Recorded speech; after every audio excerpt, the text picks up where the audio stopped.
nel mondo di leovegas.news, dove informazione e intrattenimento si uniscono alle tue passioni. Leovegas.news. Vivi i tuoi sogni, vivili al meglio.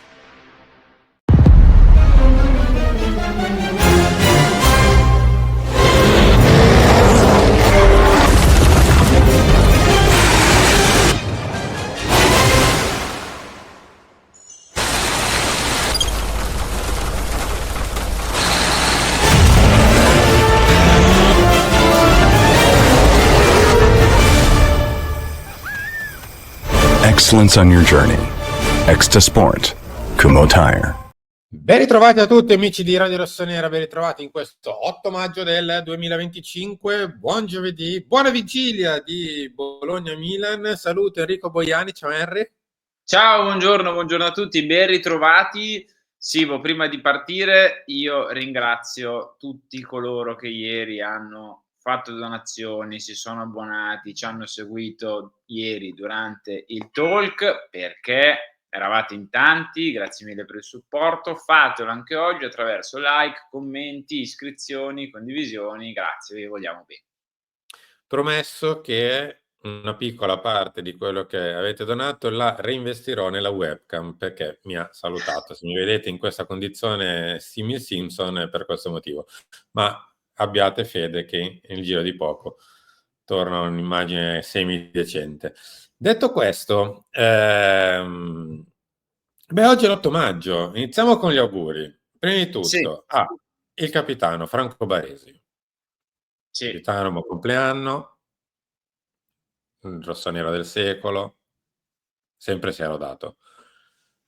Numero 2, Sandro Tonali. Sandro, ciao, buon compleanno. Buon finale di stagione, speriamo che ti possa regalare la Champions League. Sì, aggiungo io, ci manchi. Sì. Numero 3. Sì. Se proprio dobbiamo, tanti auguri anche a Gerry Cardinale, sperando che sia il suo ultimo compleanno come proprietario del Milan. Questo potrebbe essere il nostro augurio invece, che quindi possa lasciare la mano a qualcuno di più capace. Va bene, abbiamo fatto le formalità del caso di questo 8 maggio. Noi quindi andremo direttamente da... Cosa vuoi fare, Harry? Vuoi parlare del titolo principale o vuoi parlare di Ruben? E non è No, parliamo di Ruben, perché come nelle più grandi trasmissioni televisive, serie TV, film, si lascia la parte succosa per la fine. No, volevo parlare velocemente delle parole di Amorim, cioè non Ruben Loftus-Cheek, Ruben Amorim.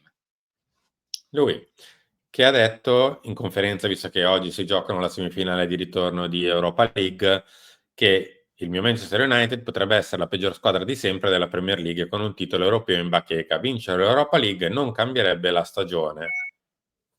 Pensa. C'è gente che pensa che con la Coppa Italia sarebbe anche una stagione positiva.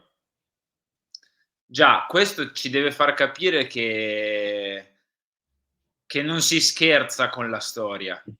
Non si deve scherzare con la storia, perché lo United, bene o male, è nella stessa situazione del Milan, con le dovute proporzioni, con i dovuti parametri, con dei fatturati completamente diversi, però non siamo troppo distanti. C'è una squadra che, da quando è andato via il pezzo più storico, se vogliamo, per quanto riguarda lo United, Sir Alex Ferguson, principalmente. Per quanto riguarda il Milan, la proprietà Berlusconi, anche se gli ultimi anni sono stati quelli che sono stati, però da quando la storia, diciamo, non c'è più, è in un declino e sono entrambi nobili decadute, no?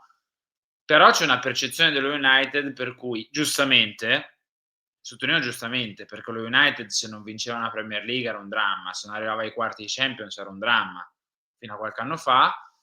Lo United è massacrato da anni, sta facendo stagioni tremende da anni, e l'allenatore arrivato a gennaio, tra gli allenatori giovani più in rampa di lancio, ti viene a dire: anche se vinciamo l'Europa League non la Carabao Cup, non l'FA Cup, l'Europa League, ok? Ti viene a dire rischiamo di essere il peggior Manchester United di sempre. E al Milan invece c'è qualcuno che ti dice ma sì dai, se vinci la Coppa Italia col Bologna la stagione tutto sommato è ok. Traete voi le vostre conclusioni, ragazzi, ognuno è libero di pensare ciò che vuole, ma traete voi le vostre conclusioni. Io ti dico che apprezzo Mourinho per quello che ha detto, anche perché vincerebbe qualcosa di leggermente più importante di una Coppa Italia. Tra l'altro il Manchester United vincerebbe 2 coppe internazionali, nel caso 2 Europa League, che il Milan non vede, credo, da un'eternità. Farebbe la Champions League l'anno prossimo. Apro e chiudo parentesi. Sì, sarebbe la Champions alta, sì, è vero, con il pass dell'Europa League. Beh, tu faresti l'Europa League con il pass della Coppa Italia, per dire. Però, insomma, mi piacerebbe sentire queste parole da chi fa il Milan, ma sono troppo intenti a giustificarsi dai propri, no, neanche errori, da quello che loro, secondo loro non sono errori, ma secondo altri lo sono e quindi si devono giustificare, perché penso che non si rendono nemmeno conto del disastro che hanno fatto le ultime 2 o 3 stagioni. Credo proprio di no. Altrimenti non avresti nemmeno la faccia di fare una roba del genere. Forse avresti la faccia di fare come fa Amorim, che nel caso se dovesse anche portare un trofeo, comunque. Peraltro nemmeno completamente per colpa sua, perché insomma, ha fatto metà stagione. Però, vabbè. Detto questo, Henry, sì, tra le altre, come avete visto nella copertina, tra le altre favolette che ci sono state raccontate, tra le 1260 favolette che ci sono state raccontate in questi anni, una era che il Milan faceva del proprio passo e del proprio, diciamo così, stile di amministrazione, di vita quasi, mi verrebbe di dire, un vanto, cioè salire col proprio passo, aumentare gli introiti insieme alle prestazioni sportive, continuare a migliorare senza strafare, senza rischiare di andare oltre, poi rischiare di essere magari sul ciglio del baratro, eccetera, eccetera. Anche sta favoletta è finita qui, perché il Milan nelle ultime 2 stagioni ha anche spesucchiato, l'abbiamo visto, non è sicuramente stato il budget dato in mano a Maldini-Massara, non è stato nemmeno lontanamente il budget legato agli stipendi dato a Maldini e Massara. Negli ultimi 2 anni soprattutto si è alzato nettamente sia il livello delle spese sui cartellini, sia il livello delle spese sugli ingaggi. E nonostante questo, prima mi è venuto a mettere una pezza cedendo Tonali.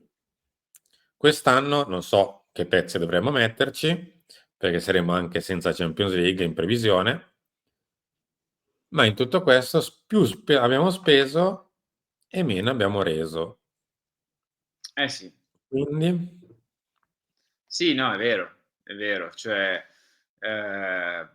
e poi io capisco che quello che si va a vedere spesso sia il numerino verde alla fine dell'anno, quando arriva il bilancio, che c'è il più uno, il meno, e quindi siamo tutti belli felici e contenti, ma bisogna anche capire come arriva quel più, perché io capisco che il percorso virtuoso del Milan, eccetera, eccetera, però poi se non va di pari passo coi risultati sportivi, di cosa stiamo parlando? O meglio, tu sei arrivato a questi risultati perché avevi creato anche un percorso sportivo, perché se no gli sponsor, se non fai la Champions League, non arrivano, perché se non fai la Champions League poi non hai certi tipi di introiti, anche da botteghino, perché devi valorizzare i giocatori, perché se poi ne perdi qualcuno poi comunque puoi monetizzarci, per carità. Però qua rischiamo di essere al punto in cui andiamo in discesa, cioè per avere quel numerino verde su cui ci mettiamo le coccarde sul petto e le spille, dobbiamo cedere poi i migliori, non quelli che valorizzi, non quelli magari superflui, non quelli che potrebbero servirti magari, ma nemmeno troppo. Cioè dovresti cedere a questo punto, non lo so, i Leao, i Reinders, i Pulisic, i Teo Hernandez, perché tanto abbiamo visto che vendono quelli, perché a vendere quelli, le seconde linee, i giocatori di rimpiazzo, quelli che deludono non sono capaci, perché non sono capaci nemmeno a fare quello, perché devono vendere Emerson Royale, lo schierano 3 ore prima in Champions League, per dire. Quindi non siamo neanche capaci a far quello. Quindi venderemo uno di questi, probabilmente il numerino tornerà verde, perché se vendi Leao e compri 3 giocatori da 18 milioni e ne incassi, che ne so, 60, 70, 80, il numerino è ovvio che è verde perché copre il buco della Champions League e va bene, e saremo tutti qua felici e contenti. Però invece che essere una parabola che sale, è una parabola che scende. Sì, non so cos'altro aggiungere onestamente. Cioè, ci siamo fatti belli di questa politica aziendale che funziona solo se e solo se hai delle competenze. Può funzionare, può anche essere giusta, può anche essere sposabile questo tipo di Atalanta politica. Bergamo.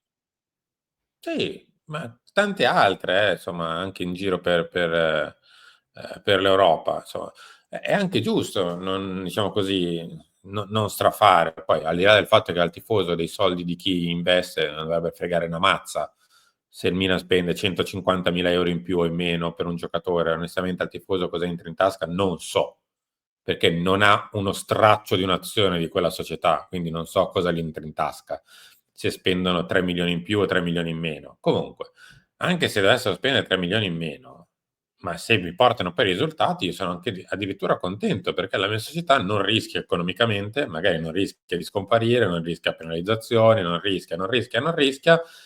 Il problema è che adesso invece noi rischiamo perché abbiamo dato in mano la società e i soldi a gente che non è capace, soprattutto sportivamente, e l'abbiamo vista.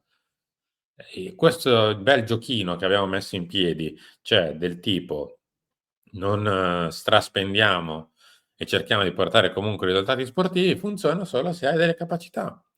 Mi fa strano che comunque siano stati dati in mano a questa gente per 2 anni e al terzo, invece di dire signore arrivederci, grazie che avete già fatto più danni della grandine, no, invece belli, tranquilli, sereni, progettano. Restano loro a fare la terza stagione. Al massimo ci mettono il solito...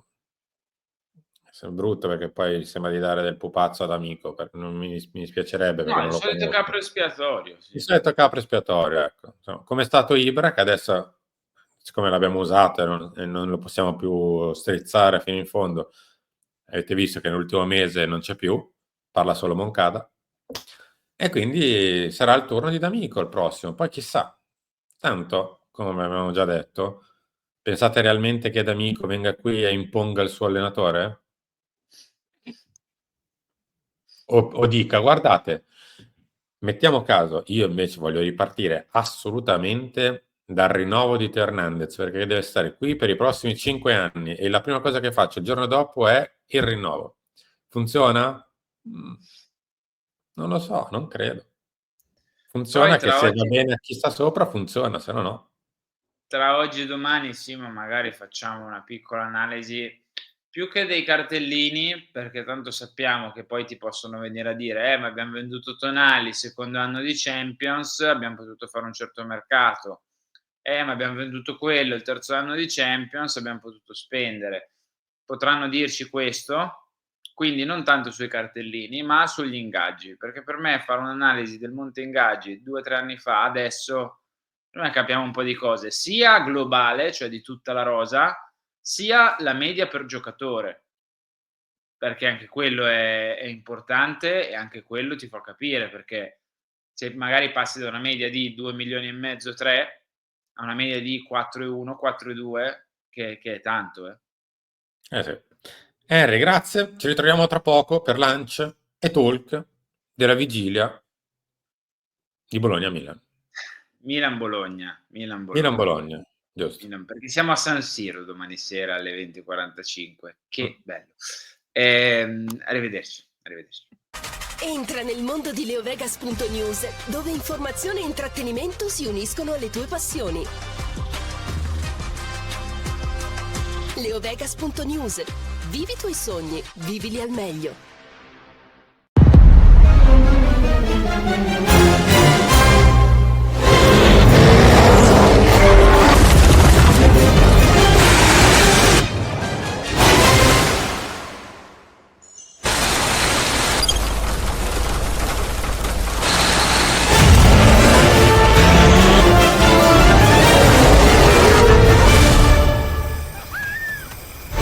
Excellence on your journey. Extra Sport. Kumho Tire.